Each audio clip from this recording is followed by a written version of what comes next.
Well, hey, welcome everybody to the Photography Fast Track. I'm Eric Kuna. I'm an instructor here at KelbyOne, but I'm joined with somebody who's going to really unlock this system for you, and this is Scott Kelby, the training director for KelbyOne. Hey everybody, welcome. We are so glad you're here. It's going to be a great day. Now this is normally when we do the grid. Yes, right? We usually have a podcast, yeah. But today we're not, because we're launching something very, very interesting. It's fascinating, and it's one of the most exciting things we've ever done.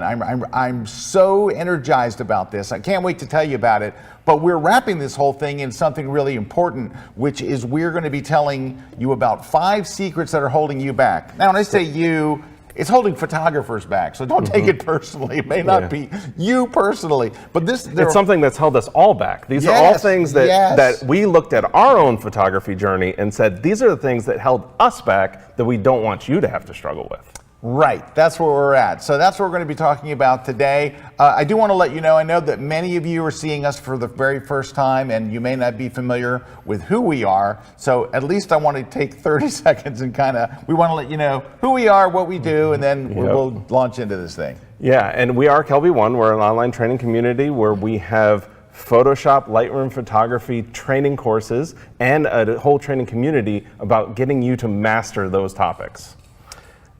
Yeah, that's basically our whole thing. Is we have over 1,000 online courses with an instructor team that is like over 100 instructors, of course myself and Eric included, but some of the best known names, some of the greatest people in our whole industry, some of the best teachers, and that's what we do. That's our everyday job. Now, what kind of sets us apart is the fact of how we produce our classes. It's not just a bunch of talking head stuff. We are on location, we're in the studios. If we're teaching you something, you're right there. Like for example, we're on location, maybe we're shooting a wedding. So we're actually at a real live wedding and you are right there with the instructor while the instructor explains everything they do. Or we're in the studio and we're showing you how to set up shoots from scratch, how to shoot your kids, how to do compositing, all these different things. So we have this whole giant thing put together. But I think really what sets us apart is, for example, if we're going to teach you how to shoot on Safari, you're right there with us in Africa with the instructor. You're learning as it happens in the moment, and it's just the best way to learn because you're really seeing how it's all done, and you're seeing the good parts and the bad parts, what works, what doesn't. If we're shooting aviation photography, we're flying with a squadron of warbirds right off the coast. With a chase plane, our camera crews are there, and you're seeing everything as it happens. So I don't think you're going to find many people doing things at this level where we're all over the world, wherever we need to be showing you these locations and exactly how to do everything. So it's pretty exciting. That's also wrapped up in a whole community of people that's there to support you as well. But before we go further, because Scott won't do it, I have to tell you about Scott Kelby, because you might not know about Scott, but he is the #1 digital photography author in the world. This guy has sold over 5 million books, right? And it's just climbing. But not only that, he's the editor of Photoshop User Magazine. He's editor of Lightroom Magazine. He founded the Photoshop Hall of Fame. He does the Worldwide Photo Walk, which supports photographer and an orphanage and photographers all over the world. We produce Photoshop World.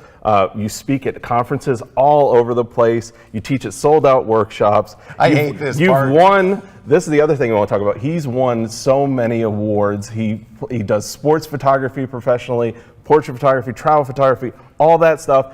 On top of that, being a Photoshop and Lightroom guru, he is the training director for KelbyOne. So all this stuff that you're seeing there. Well, thank you, Eric. That's exactly how I wrote it. Anyway, it's so bad to sit through that. I wish I could just. I know. That's why we could have I just understand. gone one up on Eric. So I'm not. Anyway, I can understand. Anyway, but don't take our word for it. Like there's people that unsolicited just go online. How about Steve Brazel, who runs an excellent podcast? Oh, we've both been on. It's a great podcast. It's a wonderful podcast, and he wrote this, and we were like, holy cow! You know, it's great when you have people in the community that unsolicited will go up and just say stuff on your behalf, which I think is wonderful. How about Richard Burnaby? He's got also the Beyond the Lens podcast is his podcast, which is a super popular podcast, and it's great. If you haven't seen it, go check out Richard's podcast. But anyway, it's not only that. It's also we have students that have gone through the process of going through from students to instructors. Like we have a clip here from Steve Hansen. Oh yeah. Where Steve is actually going to show you what his journey has been. It's short. Check it out. Hi, I'm Steve Hansen, photographer and director. My transition from chef to photographer started when I was a private chef, and my goal was to create my own cookbook, write it, and photograph it. I Googled photography training, and up came KelbyOne. And from that moment, I was hooked. I learned about post-production. I learned about how to use a strobe, how to run your business. All these things can be found in this one realm. The journey of 1,000 miles begins with one step, and that first step for me was KelbyOne. So that's just one example, and here's another one from another instructor that started as a student, went all the way, and Kaylee Greer is another one. My name is Kaylee Greer, and I'm a professional dog photographer. KelbyOne has been just monumental in this journey of mine. I have the opportunity to pull from years and years of combined professional experience, and I can take the things that I learn from them and I can apply it to, my own unique niche and my own unique situation with dogs. It's like the support system is always there at the touch of a button with KelbyOne.com. And now she's famous. Now she's like super famous. She had the cover of that brand new magazine. National Geographic launched that. She had a show on National Geographic just about She had a TV show on the National Geographic channel, and she started as one of our students, wound up being an instructor, and now she's world famous. And those are the success stories that we hear all the time about KelbyOne. Also, I want to introduce you to somebody that some of you will already know because he's famous in his own right, but he's really famous to the photography world, though he's been on many television shows talking about his techniques and things. But check out one of our instructors. There's a number of classes. All these people have classes with us now, but check out this little short clip from Peter Hurley, and then we're going to get to work. The key to the headshot and capturing a great headshot or portrait for that matter is expression. You can have great lighting, you can have a great subject, you can have a killer background, but if you don't have expression, in my opinion, you got nothing. Hey, my name's Peter Hurley. I'm a portrait photographer in New York, and here I am in my city. I knew I was a portrait photographer because that's what I do. I just am intrigued by the fact that we all look so different. We have so many different expressions we can make. Why not go for them? Maniacal. The art of capturing expression is simply working with your subject to get organic and spontaneous life out of them, human stuff. Now, forehead like a chicken. Hold that, I like that, good. When you have a person, technical is out the window. I'm 90% therapist, 10% photographer. The technical's done. Shebang, shebang, shebang! #1 catchphrase.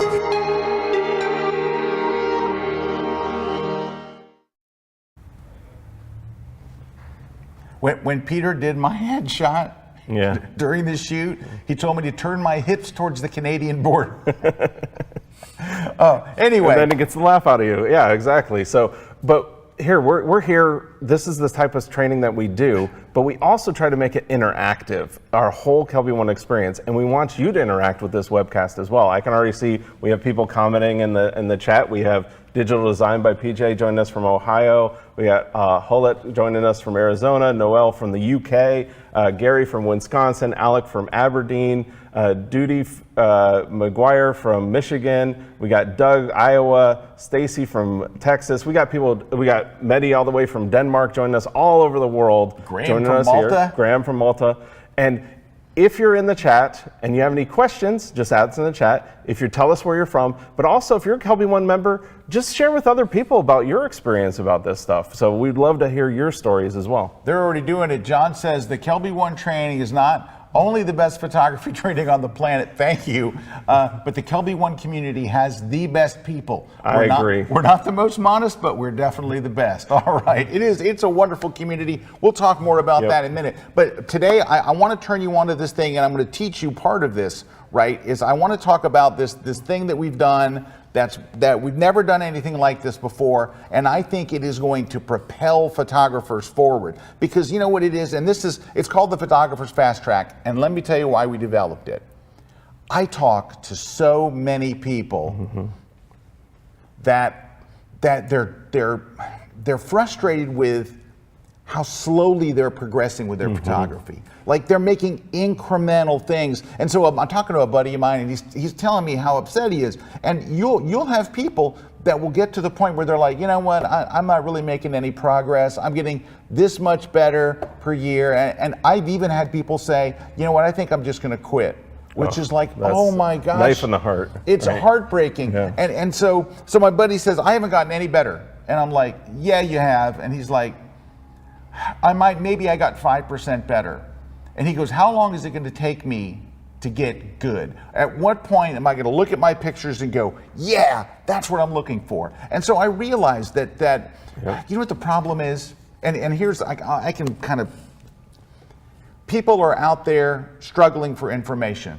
I'm watching a video here. I'm grabbing an article over here. There's a blog post. Here's something out of a magazine. Here's a YouTube thing. They're just grabbing stuff all over the place. And they don't have a path.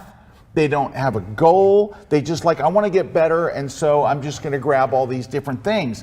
And I'm like... That was what was so great about this, is we Yes. stopped and said, you know what, we're going to solve this problem. And we've spent so much time on this, and you've put the heart and soul into this, and I think this is going to unlock it for people. I think so. And so what I did was, you know, I mentioned we have over 1,000 courses.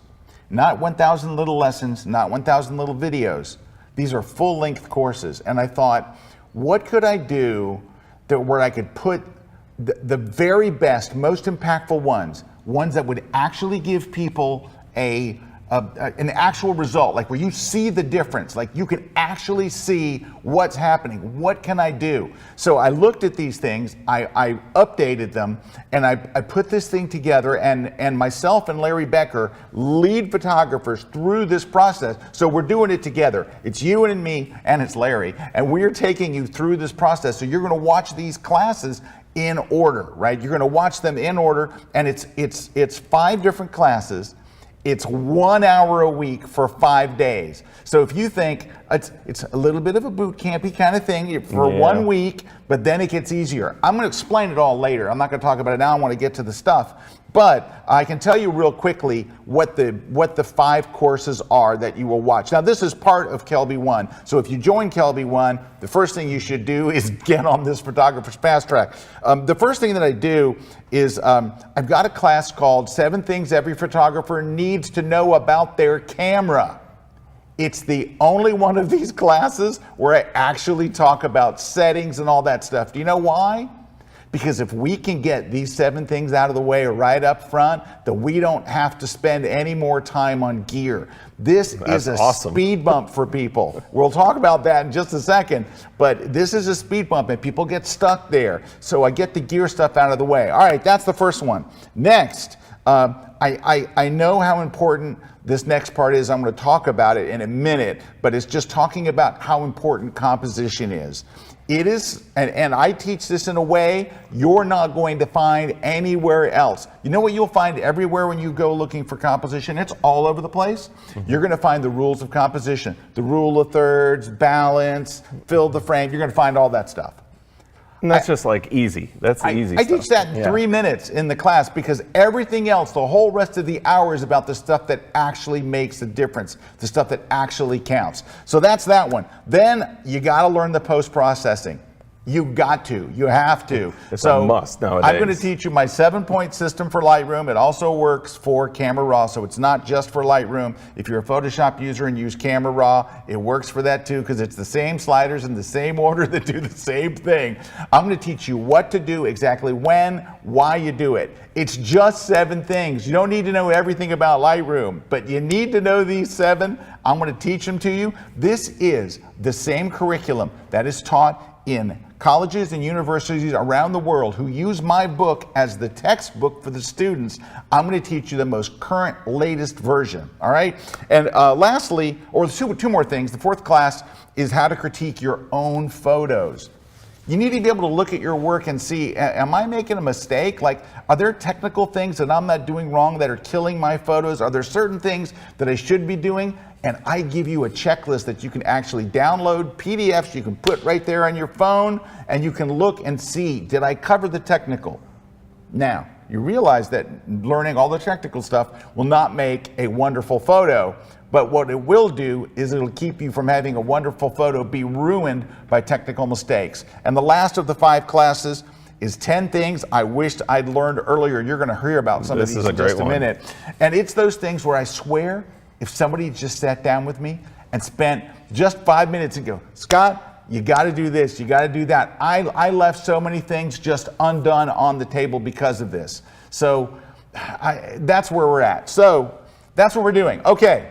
Now, now, thank you for sitting through all of that. I do have something for you. If you stick around to the end of this, and you should because we got lots to share, I have a very cool gift for you that relates to all of this. It's a freebie. I made it just for you. You're not going to find it anywhere else. If you stick around to the end, I'm going to show you what it is, and we're going to give it to everybody that watched it. Okay. All right, so we're kicking off now with these are the 5 secrets that are holding you back, right? So these are the 5 things that we're going to tell people that are holding them back. I want to give you a heads up. Some of this stuff is going to be a little controversial. There's going to be stuff that you're going to hear, and if you're watching this in a group, I know sometimes people getting together in groups, someone's going to be angry. Somebody's going to be cringing. Someone's going to be cringy and, stuff like that. It's okay. But the first thing I want to talk about is this gear speed bump. So many people cannot get past the first thing. This is what slows them down, and a lot of them get stuck right here. This is the number one thing. People get stuck right here, and you know what it is? When you learn photography, a lot of what you're going to learn is they've made photography seem way harder than it is. Amen. Preach on. They have made it. You know what it is? Today's cameras, they make it so easy. Today's cameras are like a no-brainer, right? Now, when I learned photography at first, it was complicated and stuff. Today, it's so easy. It's ridiculously easy. Let's talk about, for example, I can prove to you how easy it is, and this is going to make you understand. Have you ever seen a good picture taken on a phone? Like you look at a phone picture and you're like, all the time. Like you look on your phone and you're like, wow, like that picture was taken on my phone. Now, with an older phone too. Yeah, with an older, that's an older iPhone. Okay, what settings did I use? I have no idea. I didn't use any settings. You just pushed the button. I just pointed at it and it clicked the button and took the shot. So what it is camera manufacturers, phone manufacturers, they've nailed simplicity. Today, your camera does so much of the work for you. But unfortunately, I think a lot of people think that there's so much to learn in the camera that if I get really good at my camera, that will make great photos. And oh my gosh, that's the speed bump. You're stuck looking at this box thinking, there's a button in here, there's something in here that's gonna awaken this. Unlock it for me. Something's gonna unlock it. Or that lens that I'm gonna get is gonna unlock it for me. If I buy this new body, if I buy this new lens, if I get this accessory, that's not where it's at. But that, I will tell you what's really important, is that little LCD on the back of your camera. That's a game changer. That was a gift to photographers. That's a game changer right there. That part is important. And you don't have to do anything other than look at it. You know what photography was like when I started? This. It was this right here. You didn't know if a photo was in focus. You didn't know if the exposure was right. And you know what else was nice every once in a while? You get your film developed and you'd open it, half of one photo and half of the other because you didn't crank it all the way to the next. You didn't load it in right. And all of your photos it was terrible. That happen. Yeah. All right, but simplicity. Do not let the camera throw you off. And that's why I put that first class on gear. And I'm like, look, you don't need to learn all this stuff. If you just learn a handful of them, you're set. Look at your phone. All right, what do you do to focus? You just tap on the screen, right? Now, what if you want to make it brighter or darker? What do? You drag your finger down to make it darker. You drag your finger up to make it brighter. This is what it looks like. It looks like this. I'm standing in front of the scene. I want it darker. I want it brighter. What do the phone companies call that? Like, what does Samsung and what does Apple, what do they call that? Do they call it exposure compensation? It's just brighter or darker. No, they just say you want to make things brighter or darker. Here's a bunch of words you're never going to hear from any of the camera companies, but you can still take a great great picture without any of these things. But this is the stuff you read about online all the time, and it just makes you think. I'm cringing as I'm leading the. I'm never going to learn this stuff because of all of this tech talk and all. Look, in my car, right?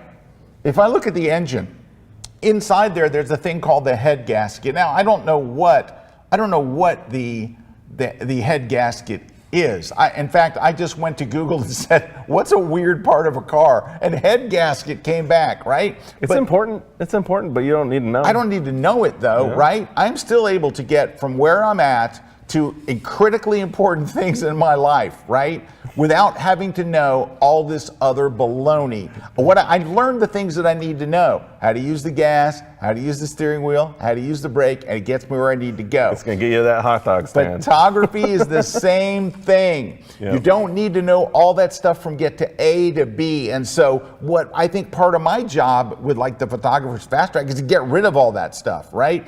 Right now. That sounds great. We released that course just on gear, all right? And I went and I saw, so we have these forums, right? I don't know if you know this, but when we post a class, which we do every single week, a brand new class every Thursday. 52 a year. 2 weeks, or we actually do more than 52 classes a year, but you know you're gonna get one a week. There's a little button called Discuss This Course. It's a little button right there. Now, so, and who's in that discussion? It's other people watching the class and the instructor. So this week, they released this class, that this is part of the Fast Track. So the members got it. The members started watching it. I go and I see this comment from one of our members. This is great. I love this comment. Yeah, it says, "What an awesome course. A friend of mine who claims to be a professional watched this along with me. I chuckled inside because the amount of things that blew him right away were priceless. You were right.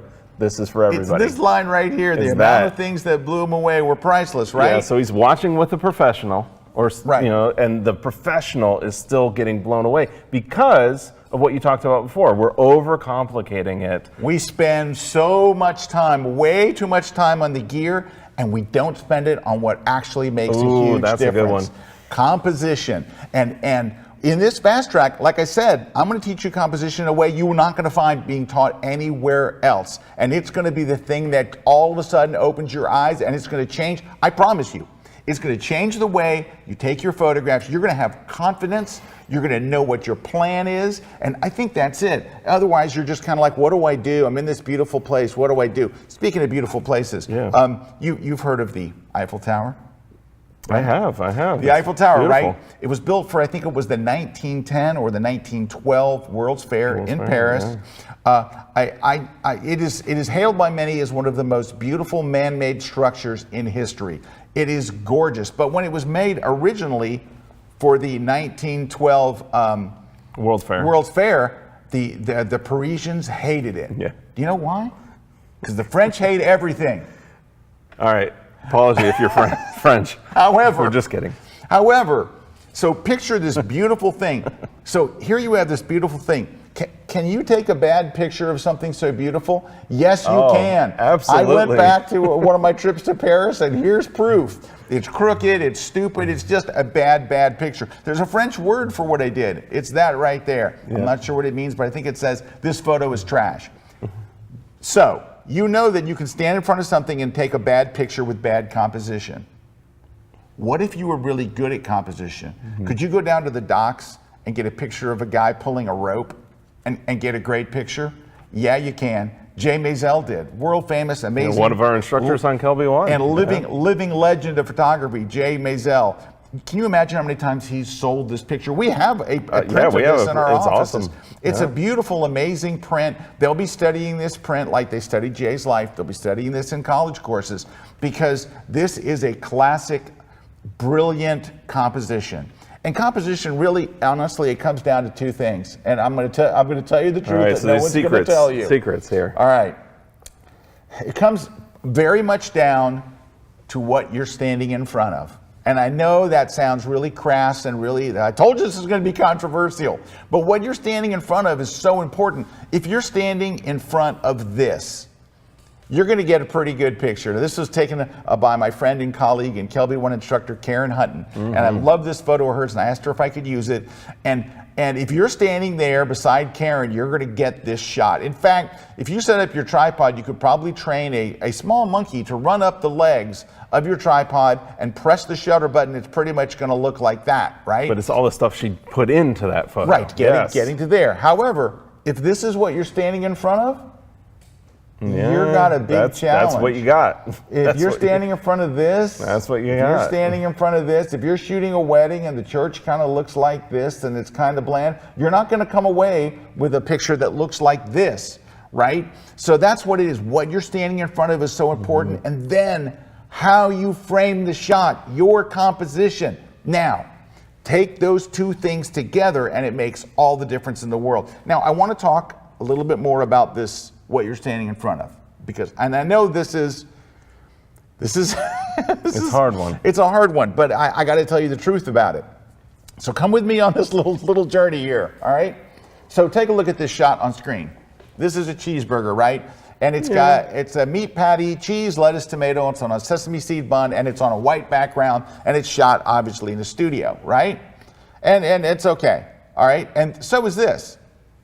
This is a cheeseburger. It's got a meat patty, cheese, lettuce, tomatoes, sesame seed bun, the whole thing. So I'm going to ask you a question, all right? Which photographer is better? Which one? All right, you got to hire one of these photographers. Which would you hire? You're going to hire photographer A, photographer B. It's the same, but photographer photographer A is standing in front of that burger.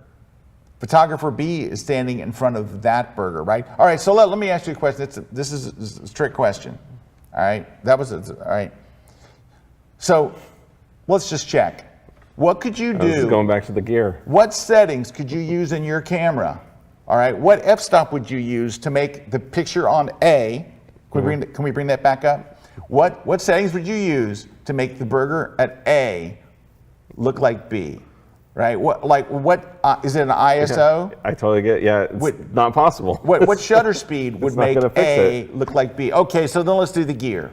All right. What kind of a light could you? Was it a pro photo strobe? Would that make A look like B? Is there a lens that you could buy that would make A look like B? No. No, it's what you're standing in front of. So let me ask you a question. Which would people think is the better photographer? If you ask people who's better, they're always going to answer B. They're always going to say B, even though they probably have the same skill. They were both able to do. This one could add $10,000 worth of gear, and this one could add $1,000. It wouldn't Which have one mattered. would you hire? So when you're trying to make a shot, right, if you're standing in front of this, that's what you're going to get. If you're standing in front of this, that's what you're going to get. That's how important this part of it is. It's the same thing with people. Now, I just took a quick portrait. This is years ago. Took a quick portrait, but I wanted to prove a point. So I'm not going to change any settings. I'm not going to change any gear. I'm just going to ask my subject to step out of the frame, and then I'm going to ask my assistant to step in. I'm going to take the same shot. Okay. So that's no changes, no gear, no settings. We're just going to change shots. Subject. All right, here's the second shot.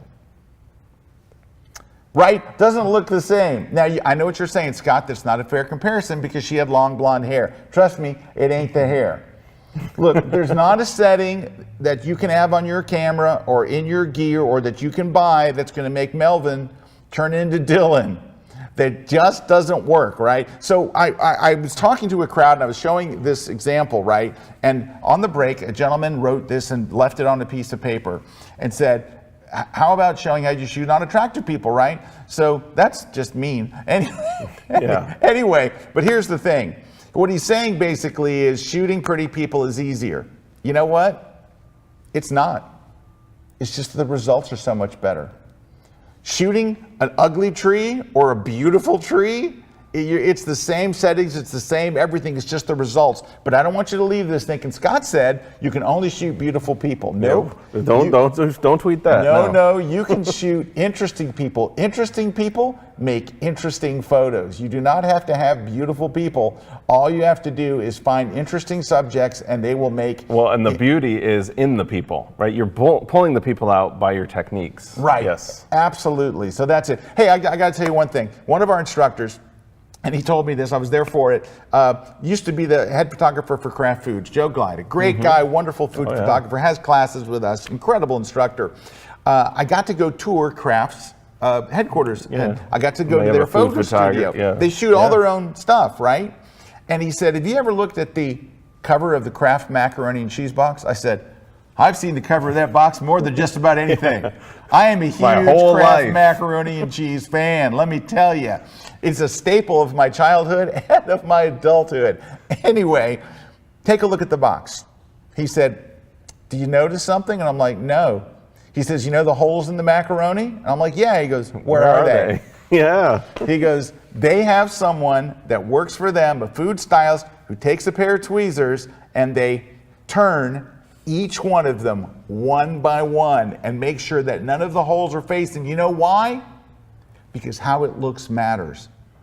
There's not a camera setting, there's not a lens, there's not another thing, but what you're standing is so in front of. And I want to tell you what happens when these two things together. When you take emotional response and when you take composition and you take what you're standing in front of, you get a response you can't get any other way. You get because Robert's saying something right along those lines. Cliff Mountainer, who's another instructor over at KelbyOne, said, photography's dirty little secret is we're only as good as our subjects. Oh, that is right on the money, right? Okay, so I get to sit on juries all the time that judge photography concerts all over the world. Now, today, most of them that I get emailed them, and you go to a website, you choose the winners. But oftentimes, especially before the pandemic, we'd be in a big room and they'd be like 10 judges all judging together. And you got to hear this because it's fascinating. I wish everybody could be a judge, right? Yeah. So you're sitting in the room and we put the images on a giant TV and you don't know anybody's name. So you never see a name, you just see the pictures. Seeing the image. So you got a clicker and you're sitting back and you're looking at the images. So you go click, silence, click. Yeah, that's cute. Click. Well, kind of like that one. Click, click, click. And all of a sudden you click it and in a millisecond, without anybody having any time to analyze the image or look at the technical or anything else, the entire room goes, ooh. You know right there, that's a finalist. You know right there, that's a finalist. And that's the emotional response that happens when composition and a great subject come together. It creates that emotional response. It creates magic, all right? So, I know I said a lot of controversial things. I know I said a lot of stuff that's going to keep people up at night. But if you realize these things, and then I can teach you this missing composition thing, it is going to transform your photography. You know what else is going to transform your photography? What you're going to learn next. But before we get there, I know it's controversial, but we have some people over here like Bill saying, so true, talking about the gear section. I'm still using my old Nikon D500. But the knowledge I've gained through KelbyOne has made it all the difference in my photography. So it isn't about that new gear; it's about that knowledge, right? So I know it's controversial, but I can't see it anymore. Mylene asked a question here that was: does the composition course address both landscapes and portraits? Absolutely. It is. It's about a concept that you'll be able to apply towards anything, but you are going to see landscapes. I don't think you see a whole lot of portraits. You'll see some portraits, some landscapes, some travel. You're going to see a lot of things in there because I give you examples with my own work. So and a lot of it's some shocking things. A lot of it's universal too. Yeah. I mean, that's the one thing with KelbyOne.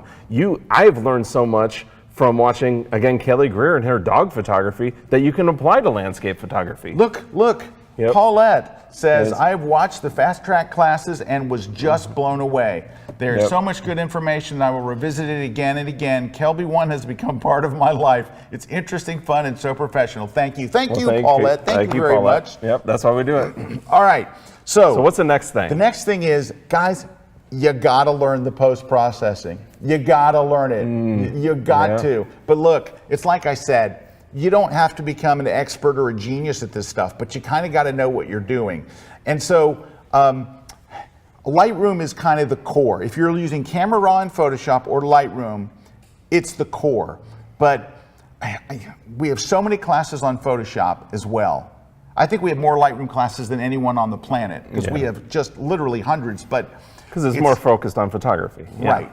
However, you still got to learn the Photoshop part, because do you know what it is? And this is what I tell people. Lightroom is where your bread and butter is, but Photoshop is where the magic is. And we're going to talk about one of those things right now, and this is going to make some people cringe as well, so I'm giving you the cringe warning right now. It used to be something that made us both cringe. It did, but we learned from it. I'm going to talk to you about it. I'm going to tell you the truth about sky replacement.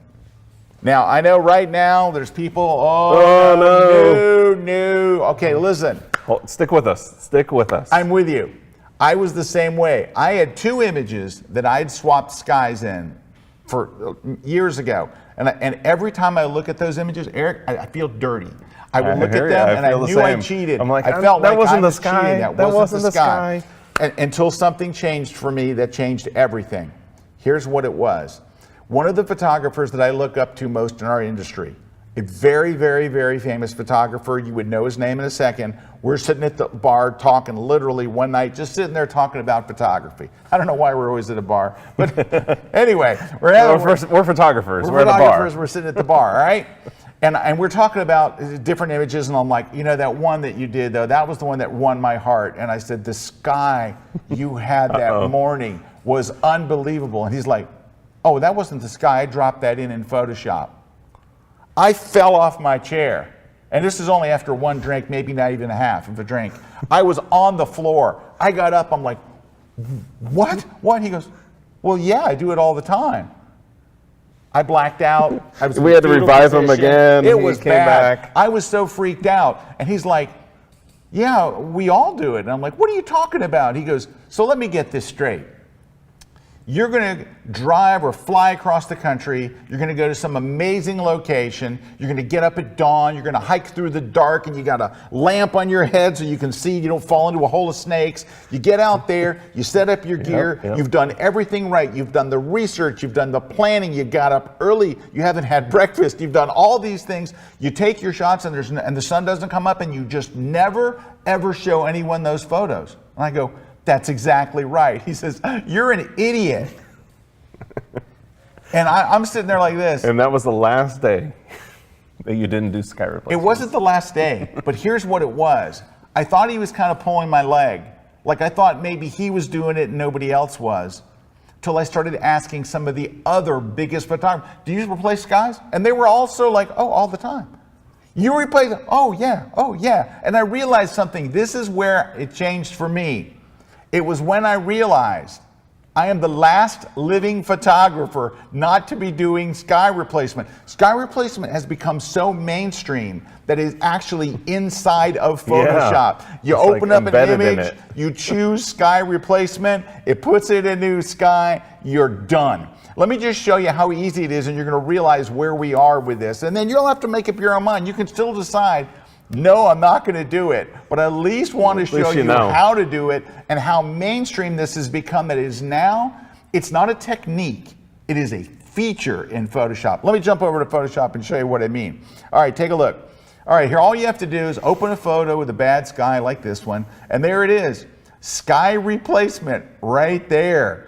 They even named it something you knew what it would do. It takes whatever the last sky you used and it just puts it in there. Automatically masks everything out. Look behind the statues. It knew right where everything was. To add a different sky, scroll through the skies, pick a different one, just pick whatever you want, and it just pops it in there and it does all the masking. It's just brilliant. But you can control things too. You control the edge, the brightness of the sky. You can choose the scale of the sky, and if the light was coming from a different direction, you can flip it. Look, hit little checkbox there for flip, and it flips the direction so it matches that, right? So, but here's what I want to tell you, and this is kind of important. It comes with sample skies that Adobe gives you. Don't use those sample skies in your actual work, because you'll put it on Instagram, and you know what someone will say? That's the Adobe sky. Then you're busted, so don't do that. But anyway, that is just a little bit of Photoshop. But in the course that I'm going to teach you, I'm going to teach you those essential things. It's not sky replacement. You just learned sky replacement. What I'm going to show you, whether you're using Lightroom or Photoshop's Camera Raw, that what to do first, what to do second, what to do next, what to do last. I don't want you to ever look at an image and not know what to do. I want you to have the confidence that now I know what to do. I know what I'm doing. I'm following a path. I know what it is. I'm telling you, this is the one I mentioned earlier. It's a system. This is a book that is used in colleges and universities as the textbook to teach post-processing. And I'm going to take the pages of that book and I'm going to bring them to life. You're going to see it all. You're going to learn the very, very latest version, including all the new masking and all the new stuff. And it is going to change how you post-process because it's going to take away a lot of frustration, a lot of that stuff. You're going to all of a sudden be like, I got this. How long does it take? 1 hour. 1 hour. It is the third day in. So you've already watched 2 days and now you're on day 3. So anyway, I've done that. I've gone through those 3 classes. Now what do you have for the 4th class? Hey, Jim's got a great. Yeah. Goes, if you think it's wrong, take your own skies. I have an entire folder of nothing but skies. I agree. Can I tell you something, Jim? I used to have a thing I did at first. I got over it. But I used to say this, okay, if I go to Utah and I shoot Monument Valley, we started like this. We started like this. Yeah. I would only replace it with skies from Utah, right? That was the thing. I'd have to go back to other trips to Monument Valley, other trips, and try to find. So morally, I felt better about it until one day I took this sky from Hawaii and dropped it in there. It was perfect. I got over that. All right. Yes. Okay. So what's like the next thing that we would want to work into here? All right. Next is, remember I talked about where you kind of have to analyze your own shots. Like, you have to get the technical stuff right. Where the wrong things are in the image. Right. But I think photographers worry a lot. I think we worry a lot about, is this shot good? Well, I want to take at least one layer of worry away. I'm going to give you those, you're going to watch the class, and then I'm going to give you these downloadable PDFs that say, okay, I'm shooting a landscape. I make sure that these things are right. While you're still there, where you can fix it. You're going to look at your image, you're going to look at your checklist and go, oh crap, I forgot about this one. And you're going to make sure that the technical stuff doesn't ruin a beautiful photo. But I want to just in general take your worry away, right? Because like photographers worry about stuff. Can I tell you something that people worry about? I got an email from a guy and I saw this, I've seen this so many times, where the guy writes me and he says, I'm in a photography forum, not the KelbyOne forum, another outside photography forum. He's in a forum and he's worried about his own photography because he sees a photographer saying, I did a shoot and I shot 400 shots and like 125 or 150 were keepers. Oof. And this guy's going, I'm not getting anywhere near this. He's like, I'm nowhere near this. I'm not nowhere near that either. I know, but he was saying, he goes, so am I a failure? Am I? Oh, I could get that. Yeah, you're like, and I'm like, if that's what photographer, but again, that's what he's asking. How many keepers should you get? And I felt bad for him. And I'm like, you know what? I'm not an authority on this, but I know someone who is. And he has a great quote. 12 significant images in any year is a good crop. So if you can just get that's what I live by right there. Good image that's a what month, I live by. That is great. And I think here's why we're nervous about our own photography. You know why? You go on Instagram and you see an amazing shot, and here's another amazing shot, another amazing shot. You know what you're seeing? All amazing, right? You're just seeing their very best shot. Our problem is we see all of our bad shots too, but we only see everybody else's best shots, right? It's so true. If we took 400 shots, we're going to see 399 bad ones and one good one, and we think, I'm not any good. Can I tell you just a little analogy here? So my wife is a pilot, right? She's a general aviation pilot. When she was learning to fly, right, she was taking lessons. She had a great instructor, Fred, and he was wonderful. And so she was really good. Her thing was landings.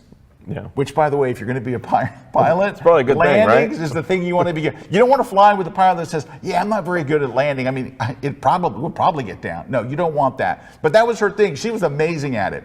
So they would do what are called touch and goes.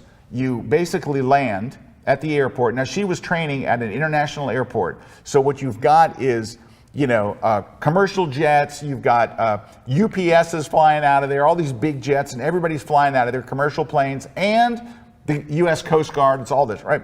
So you fly around, you land, you circle the airport, you get back in line, wait for your turn, land, do it again. They're called go-arounds. You just, I'm touch and goes. Yep. She does I don't know, 30 of them, 40 of them. And they did the last one of the day. She and her instructor, they're riding back or driving back. Yeah. I guess, would you call it driving? Yeah, driving. Yeah. Driving back in the plane to the hangar, right? Taxiing. Taxiing. Thank That's you. it. Yes. Taxiing. We do a lot of aviation photography. I had to come back. I'm a passenger. Anyway. And he goes, I got to tell you, you're brilliant at your landing. You're fantastic at landing. She's like, no, I'm not. No, I'm not. The fifth landing, I landed and I did a little hop. And then I think it was the ninth one. I wanted to hit right on the numbers, but I went a little further. And and he's like, and he gave her a quote that was so good, I wrote it down right when he said it. Because I knew when he was talking about her, he was talking about photographers. The same thing. Here's what he said. Great quote from Fred, right here. You don't judge yourself against others' pilots. Nope. And that's what we do as photographers. Yep. We're looking at the best photographers in the world and we're going, oh, I'm not as good as they are. They spent 50 years behind the lens and we're like, I just got started. You're not going to be as good as them, and you're not going to see all their bad photos, and you're not going to see their knock keepers. You're never going to see their bad photos. No. All right. You're not going to see their bad landings either. So I wanted to help this guy out. So I thought, I'm going to go look at my own stuff. I don't know what the number is. I know what Ansel Adams says, but he was pretty good. So I'm going to go and look. And so I did a shoot. I looked and saw I did 3 different looks. And so I had 428 images. Now the way This is like a portrait shoot. Yeah. And the way I organized my images, it would be very easy for me to find out which were my best ones. And so how many did he get out of there? 3. There were 3 images out of that 428 that I thought, these are good. These are pretty good. All right. Linda just wrote, we're always our own worst critics. Yep, that's right? so true. Right, exactly. Okay, so I also was shooting professional sports when he sent me this. I was shooting NFL and everything. I was shooting all the different sports because I was shooting for a news wire service. But I thought, I'm going to go look at one of my shoots. Now, I was told by my editors they always undershoot, like by maybe 1,000 images per game. But I went to a typical shoot and said, all right, so what did I wind up keeping from a pro game? I took 1,800 photos and I had 30 keepers. So my percentage is about 1.7. Do I care? No. Why? Because what do I want from this shot? I want that month one to good have crop. one really, really great shot. Hey, we got lots of comments coming in. Yeah. And hey, Alicia's got a great comment there from Michigan. Yeah, Alicia's saying, I'm just beginning and learning so much from KelbyOne. So there you go. And then Carl's saying, watch the 10 Things class and rejoined Instagram and trying Scott's advice right away. Yes, so there you yes, go. yes. So that's applying it, and that's what we're all about. Craig, I love his Craig. last line here. Yeah, Craig is saying KelbyOne has been my go-to for photography education for 5 years. Best investment I've ever made. So there you go. Thank you, thank you. Hey, Dave says I watched the first 3 courses and they are great. Thank you, Dave. Yep. Hey, thank you guys for your comments. That really means a lot to us. We do appreciate it. Even though this webcast was really not for people who are already KelbyOne members, it is great to see some of you guys here. But it's always something that is available to KelbyOne members. That's what's great about everything we do. We always put the members first. All right. The 5th one, and this was an eye-opening thing for me that I want to talk to you about. And it was something I didn't realize. This is part of the 10 things I wish somebody had told me earlier. And it was really about practice. Are you really practicing your photography? I preach this like crazy to people. If you asked me, I would say, of course I'm practicing my photography. But I want to give you an analogy and see if this fits with you as well, right? The analogy I'm going to use is golf, right? Okay. So, see these folks here? They're playing golf, they're high-fiving, beautiful day, got the cart out, having a great time. I think your key word there was playing golf. That's it. They're playing golf. They're having a great time. But I would ask you this question. Playing photography. Did they get any better at golf? No. Now, is that a wrong thing? No, this is why you practice, so when you go out and play, you have a great time and you shoot well. But I don't want you to think that what you're seeing there is someone getting good at golf. You want to see somebody getting good at golf? This guy's getting good at golf. He's not with a friend. They're not high-fiving. You're out at the driving range, hitting a bucket of balls and hitting the same thing over and over and over again so you can get really good at it. So when he does go out and play, his results are good. This right? is a big, dirty little secret of photography. This is a big one. If you practice and do intentional things to get better, right? If you do these things, when you do go out to play and you do go with your buddies and you go out shooting, you get results that are exciting and they're fun and you're proud to share them. And that's what I want to do in this whole thing. I want to give you images that are, and this is going to sound kind of bad, but I want your friends to be jealous.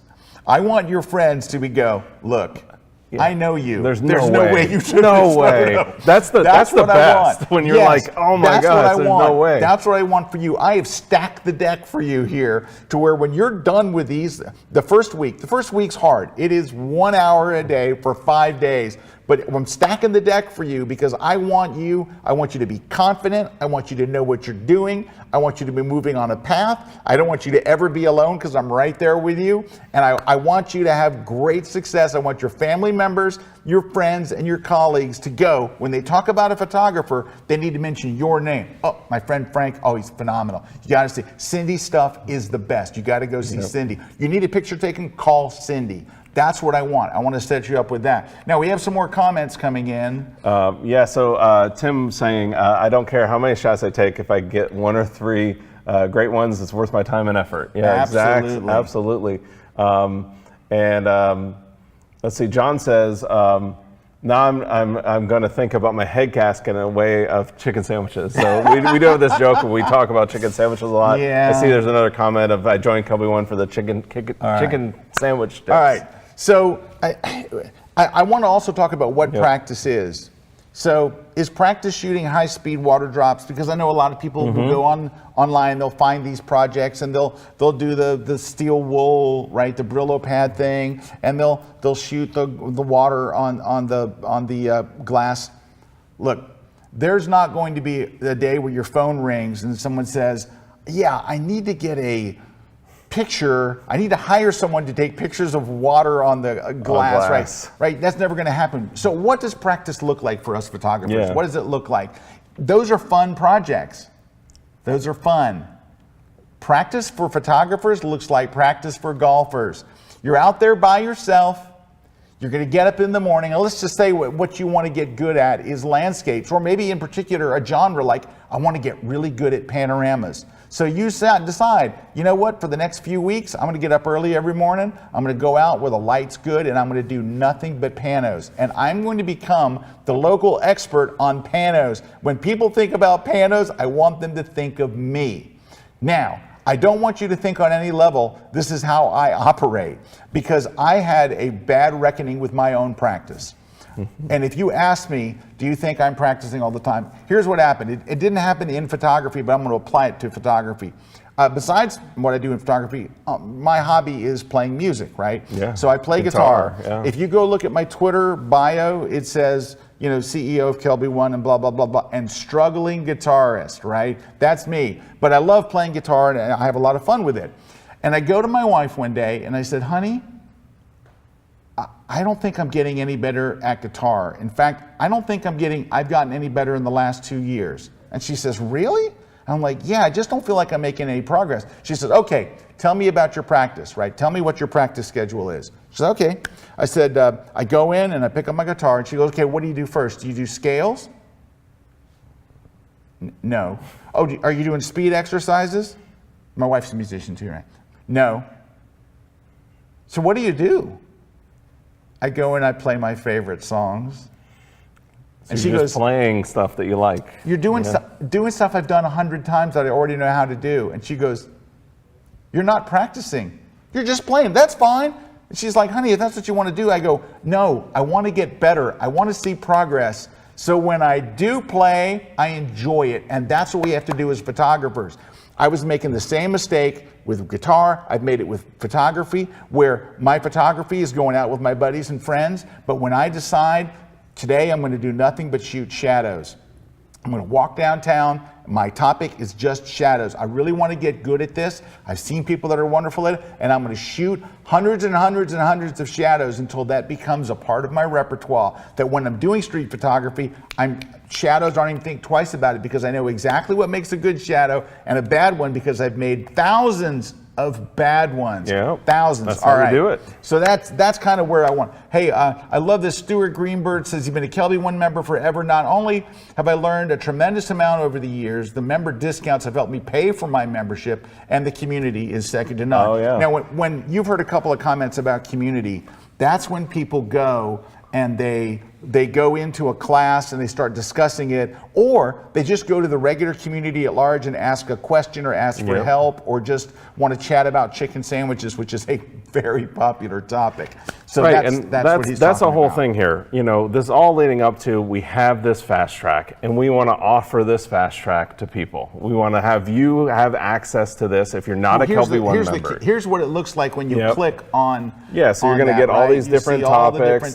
There's going to be instructors in there talking to people. Can I mention my class? Yeah, do it. So I just did this class a few weeks ago. Remember, we do one every week, right? Yep. And it was all about skies, but I only spent like 3 minutes on sky replacement, and I did all that. So anyway, this is what it is. There's people in there talking, and then there's me answering back, right? So someone asked me, do you edit the skies before you upload them? Yes, I do. I get my skies looking good. So anyway, I wanted to turn you on to these things because they are so important, right?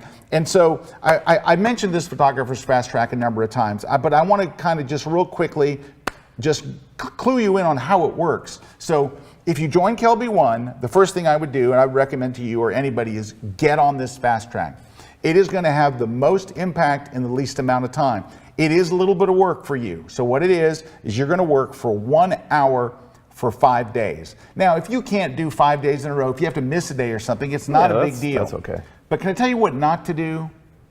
Don't watch 2 classes in 1 day. Don't watch 3. Watch a class and let it marinate, right? Don't try to jump ahead. Don't try to do the 5 days in 3 days. Yeah, take and apply that one. Yeah. Just get the first one in and let it marinate. I got to tell you, the first one is like a boot camp. It feels like photography boot camp because that first week is kind of hard. But here's the great thing. Once you're past the first week, and Larry and I lead you through all of this, right? Then you're only going to go down to 1 hour a week. 1 hour a week. And that is much more manageable. So think about this. Could I find a way to just dedicate 1 hour to getting better a week, 1 hour to learning something new? If you can do that, then this fast track is for you. It's after the first bad boot camp. It's hard, but it's just 1 week. So we cram that all in 1 week. We get a really big jump start, a fast track to our photography. What do we do from there? Where do we go? When you're done with the 5 days and you're going down to one thing a week, you have 3 different options that I would recommend. Number 1 is we have these topic-based learning tracks to where we've looked at, if you want to learn a topic, what classes would I choose? The problem is, it's a blessing and a curse. We have over 1,000 full-length courses. I got to narrow it down to some tracks that make sense for you. So if you're into Photoshop, I don't want to give you 200 classes on Photoshop, right? But what would be the best 17 that you can do at your leisure, at your own pace over the next year, right? So we put them together for you. So option 1 is go to a learning track, choose something that you're interested in. You could choose, Lightroom. You could choose Photoshop. You could choose Flash or portraits or whatever you want to choose. Travel, landscape, macro, landscape, wildlife, AV, whatever the track is, you can choose it and get on that automotive, track. That's anything. option number 1. Option number 2 is to watch that week's new class. A new class comes out every Thursday, right? Every single Thursday, all year long, there's a brand new class. And it might be exactly what you want, right? This week's class is the top 7 things every photographer needs to know about their camera. Which people have been loving. Right. Yep. So that just came out, right? So people are going to watch that class. But what if you say, I'm not really interested in that topic? If that's the case, then you go to option 3. Option number 3 is you're going to hit the search up there and go find some course that's interested to you, whatever it is. Now, I would say if you consider yourself a landscape photographer, you could absolutely go and watch the 100 landscape classes that are there. Or try something new. I've had so many people say, I went and watched this class on dog photography or on aviation photography. I've never done it before. So Yeah. Eric and I did a class at an air show, right? Because that's our thing. We want you to be live. And so we did a class at an air show. The pictures that we're seeing It's from amazing. people who watch that class, because we give you all the settings, use this lens, do this thing. The photos are coming back are amazing. And can you imagine as an instructor how that feels to us, right? For us to be able to see the success of our students, like see them making amazing pictures, right? Yeah. Oh, Cindy's asking, is the FastTrack separate from your KelbyOne? Yeah, we'll get to that. Yeah. It is not. It is part of your subscription. Once you join KelbyOne, it's not a subscription. We have an offer for you with all this stuff included, which we'll get to in just a We're going second. to get to it in a second. All right. Anyway, but if you join KelbyOne, the FastTrack is included. It's the first thing that you'll do. You don't have to pay extra for it. It's part of your thing. And we have a smoking. This is an incredible value, this whole thing. You know what it winds up being? And so I asked you if you could invest 1 hour a week. 1 hour a week. You know what it winds up being to join KelbyOne, have access to all of All the the things we're going to talk about. It's 54 cents a day. It's 54. You know, people will say, if you can just give up 1 cup of coffee, this wouldn't even get you an empty cup. This is less than the cup. If you say, I want a cup. Might be a for refill at a diner, maybe. Maybe at a, but it's not a diner that's clean, I can tell you. Yeah. And my wife It ain't would the never let world's me best eat cup there. of coffee. It ain't, but that's all it's going to be, right? And of course, that includes the photographer's FastTrack and all that stuff. And guys, here's what the FastTrack is. I want you to, if you want to tell somebody that didn't see this what it was about, say, Scott's put together a thing that it is not designed to move you to the next level. It's designed to move you up 2 levels. So if you consider yourself a level 2, I want to move you to level 4 in 5 days. I want to move you up in 5 days, right? I want you to have a major breakthrough. I want you to have that, and you're going to. I'm telling you what, I've never been more confident about something that we've done, and we're already seeing the results from people who are already KelbyOne members, telling us how it's impacting their photography, and they probably haven't even completed the 5 days because this is all just happening right now. All right, so now, that's the thing is when you look at it, we considered, should we put this in the membership? Should we have it separate? This is all inside the membership, but we would usually charge for something like that, like $300. We usually would have that, I be love like this something like comment from $300. Nicole. Right there. I joined KelbyOne because of the tracks. Yeah. I was so tired of searching YouTube to try to find the information I needed in an order that made sense. The tracks let you build on the skills and let you learn the previous lessons, and it has been a game changer. If you're on the fence, take my advice, do it. Thank you very much, Nicole. Thank you for saying that. I appreciate it. So we got a bundle of courses that are in this FastTrack. Yeah, usually this is we sell included. this for $299. This is going to be included in this offer. Right. Now, we sell that bundle that you just saw by itself for $299. You're not going to pay $299, but we sell that bundle by itself for $299. And then the other thing that we're going to include, if you sign up today, is we have a Photoshop bundle. So we basically have a bundle of classes, because one of the things that's very important is needing to know how to use Photoshop. So Scott has a bunch of courses, as well as Terry White on there, that are all about mastering Photoshop. You're going to get access to that Photoshop bundle forever. So that's yours too. That's yours too. And you're going to get sky replacements with that. These are special sky replacements for that bundle, and a texture pack for doing like compositing and stuff when you get to the compositing class. So you're going to get that. Plus, you're getting a KelbyOne Pro membership. Right? And this is the thing we've been talking about that whole time, where you have the courses, where you have the tracks, where you have the community, where you even have webcasts, and we have a whole toolkit where we have inside this toolkit from instructors presets, ebooks, downloads, brushes. So many things. The toolkit itself is probably worth $1,000. But again, a lot of times we don't like to put these overinflated numbers on stuff. You see a lot of these deals where somebody's like, the $10,000, what at the end of the day are we going to charge for this, right? So you could get all that stuff, but at the end of the day, if you sign up for KelbyOne today, you get all that stuff for just $199.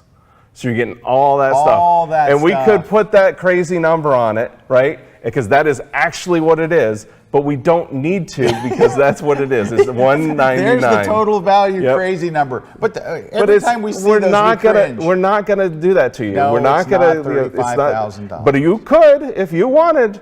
But we're not like that, right? So $199. We want this to be accessible for everybody. And we want you to join. You can join right now, right on the page where you're watching this. So there's a link in the chat. You can join. You're going to get a link in your email. You go sign up. You can take us up on this offer today. Look, Steve just said there are classes that will help you earn the cost back 10 times. Hey, thank you so much for everyone that is putting these great comments in there. I mean, you know what? It's one thing for Eric and I to tell you, hey, we also have some comments from some other folks that have put reviews online for us. These are all unsolicited reviews, as are the ones today here.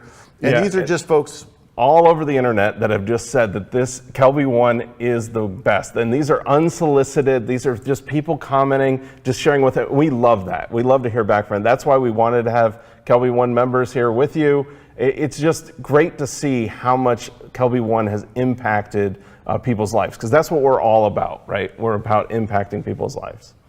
Look at that. Just joined this month and I'm amazed at the tips I'm learning. These are great. Yep. And the thing is, we could go probably 3 hours. Yeah, we could do a show of just showing you these. It is just ridiculous. And you can see even in the comments here, you know, we've had a lot of people making comments. I do have a couple questions here. Like Delray's asking, I have a friend who is only using smartphones. Would a membership be helpful with that? Yeah, I tell you what, I will tell you this. My best-selling book right now, the best-selling book that I have, and it's been this way for years, is my iPhone photography book, right? Yep. But I've done a ton of classes. Eric's done them. We've done all of them. On location, Rick Salmon, all the different, we are putting together, we'll have it very shortly, a whole track just on iPhone photography, because it's actually a really good camera. Like you were saying earlier, it's a great camera. It's not my mirrorless, but it's good. But all these things that we're talking about in the FastTrack apply if you have an iPhone or an Android. It doesn't matter. Look at those. Right? These are some of the classes that we have right now. So to answer that question. Yeah, I mean, Rick Salmon actually went on a travel trip only using his iPhone, showing you how you could actually professionally take images only using your iPhone. He did the whole thing. He didn't even take a DSLR or a mirrorless. K. Gear asks, how often are the classes updated with Adobe updating so frequently? How do they keep fresh? You know how they keep fresh? I do new classes. Yeah, we do new classes when they do an update year. with a lot of new stuff, I do a new class. So you'll see classes called, what's new in the latest May update? What's new in the August update? What's new? I'm constantly redoing classes that were from years ago and stuff. With software, you got to keep, Lightroom gets updated a lot, Photoshop gets updated a lot, plugins get updated a lot. So I'm doing that stuff a lot. So, yeah. And hello from Helsinki, Finland's asking, do pro members get these extra benefits? That's the thing with us. Just like we don't inflate numbers and go crazy, when you're a pro member, you get everything. You get it all. Yeah, we are giving you, if we come out with a new publication, if we come out with a new class, you're getting it. So once you're in the membership, you are in. You get everything. Can I read this one? Met Clint says, life is too short not to be a member. KelbyOne kicks ass. Thank you. Thank you for cussing on our website. Hey, we're just reading. Tom says, I've been a KelbyOne member for years. Best classes I've found. I also use you guys to kickstart my photography when I get stagnant. Inspiration is important.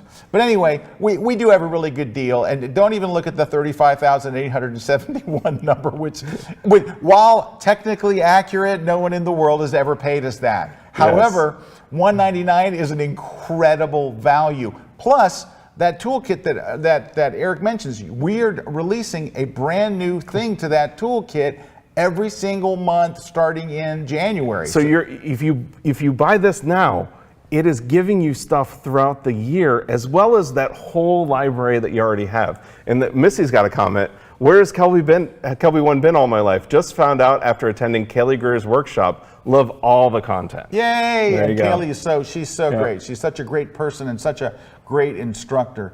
All right, I have something I want to give you. Yep, so you stuck with us. You stuck all the way to the end. I'm giving you the love, and I made something just for you guys that I think, after what I showed you today, will help.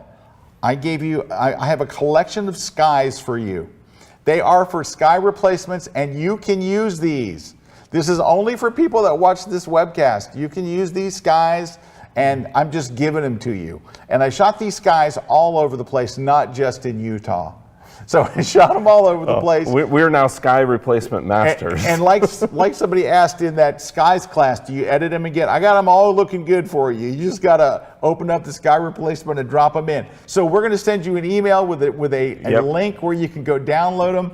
But go ahead, and would love to have you join KelbyOne today. I promise we'll make it worth your while. You're going to learn a lot, you're going to laugh a lot, and you're going to get some great tips on where to get the best chicken sandwiches, which is an important part of photography. Man does not live by photography alone. That's true. All right. Any last words? That's it. We're hope you come along this journey with us and take us up on this offer, and we'd love to see you inside the membership. Thank you all so much for taking this time to hang out with us today. I hope you learned some stuff, and I hope you learned about KelbyOne, and I hope to see you in the forums, in the community for my classes, and we'll see you guys in class online. Take care, everybody.